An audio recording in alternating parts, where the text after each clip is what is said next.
Hi ನಮಸ್ಕಾರ, ಇದು TV9 digital special. ನಾನು ಪ್ರತಿಮಾ ಭಟ್. ರಾಜ್ಯದ ಪ್ರಮುಖ ನದಿಗಳ ನೀರನ್ನ ನೀವೇನಾದ್ರೂ ನೇರವಾಗಿ ಬಳಕೆ ಮಾಡ್ತಾ ಇದ್ದೀರಾ?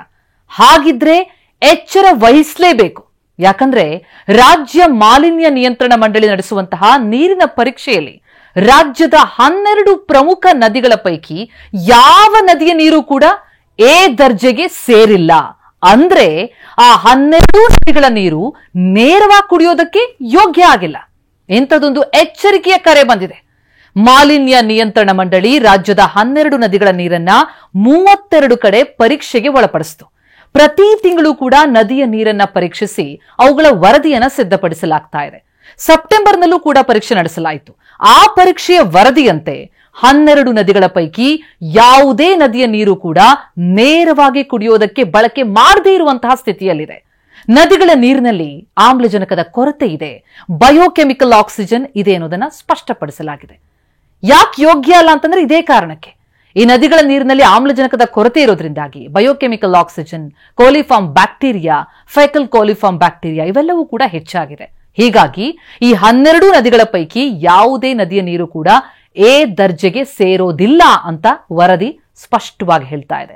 ಇರೋದ್ರಲ್ಲಿ ನೇತ್ರಾವತಿ ಮಾತ್ರ ಸ್ವಲ್ಪ ಓಕೆ ಅಂತ ಅನ್ಸುತ್ತೆ. ಯಾಕಂದ್ರೆ ಯಾವುದೇ ನದಿ ಕೂಡ 12 ನದಿಗಳ ಪೈಕಿ ಯಾವುದು ಎ ಗ್ರೇಡ್ ನಲ್ಲಿ ಇಲ್ಲ. ಆದ್ರೆ 12 ನದಿಗಳ ಪೈಕಿ ನೇತ್ರಾವತಿ ನದಿಯ ನೀರು ಮಾತ್ರ ಬಿ ದರ್ಜೆಯ ಗುಣಮಟ್ಟ ಹೊಂದಿದೆ.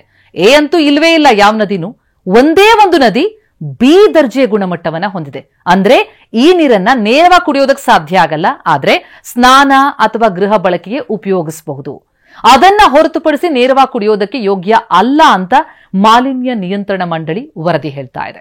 ಕೋಲಿಫಾರ್ಮ್ ಬ್ಯಾಕ್ಟೀರಿಯಾ, ಫೆಕಲ್ ಕೋಲಿಫಾರ್ಮ್ ಬ್ಯಾಕ್ಟೀರಿಯಾಗಳು ಇವರಲ್ಲಿ ಹೆಚ್ಚಾಗಿರೋದ್ರಿಂದಾಗಿ 12 ನದಿಗಳ ನೀರಿನಲ್ಲೂ ಕೂಡ ಎ ದರ್ಜೆಗೆ ಸೇರುವಂತಹ ಅಂಶ ಇಲ್ಲ ಅನ್ನೋದನ್ನ ಸ್ಪಷ್ಟವಾಗಿ ಉಲ್ಲೇಖಿಸಲಾಗಿದೆ. ರಾಜ್ಯದಲ್ಲಿ ಕಾವೇರಿ, ಕೃಷ್ಣಾ ಸೇರಿ 7 ಪ್ರಮುಖ ನದಿಗಳು, ಅವುಗಳನ್ನು ಸಂಧಿಸುವಂತಹ 20ಕ್ಕೂ ಹೆಚ್ಚು ಉಪನದಿ ಇದೆ. ಆ ಪೈಕಿ 80%ಗೂ ಹೆಚ್ಚಿನ ನದಿ ಪಶ್ಚಿಮ ಘಟ್ಟದ ಅರಣ್ಯ ಪ್ರದೇಶದಲ್ಲಿ ಹುಟ್ಟುತ್ತೆ. ಆ ನದಿಯಲ್ಲಿ ಸುಮಾರು 3700 TMCಗೂ ಹೆಚ್ಚಿನ ನೀರು ಹರಿಯುತ್ತೆ.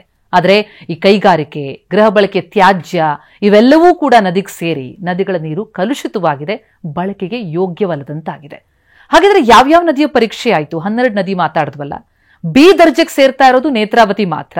ಉಳಿದಂತೆ ಸಿ ದರ್ಜೆ ಲಕ್ಷ್ಮಣ ತೀರ್ಥ, ತುಂಗಭದ್ರಾ, ನಮ್ಮ ಕಾವೇರಿ, ತುಂಗ, ಭದ್ರಾ, ಕಬಿನಿ, ಕೃಷ್ಣ, ಶಿಂಷಾ ನದಿ ಇವೆಲ್ಲವೂ ಕೂಡ ಸಿ ದರ್ಜೆ.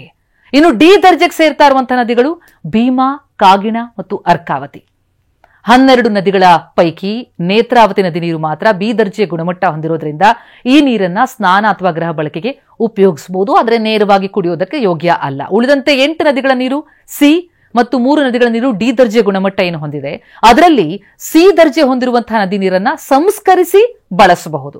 ಇನ್ನು ಡಿ ದರ್ಜೆಯ ನೀರನ್ನ ಮೀನುಗಾರಿಕೆ ಸೇರಿದಂತೆ ಇನ್ನಿತರ ಚಟುವಟಿಕೆಗೆ ಬಳಸಬಹುದು ಅನ್ನೋದು ಪರೀಕ್ಷೆಯಲ್ಲಿ ಸ್ಪಷ್ಟವಾಗಿ ಗೊತ್ತಾಗ್ತಾ ಇದೆ.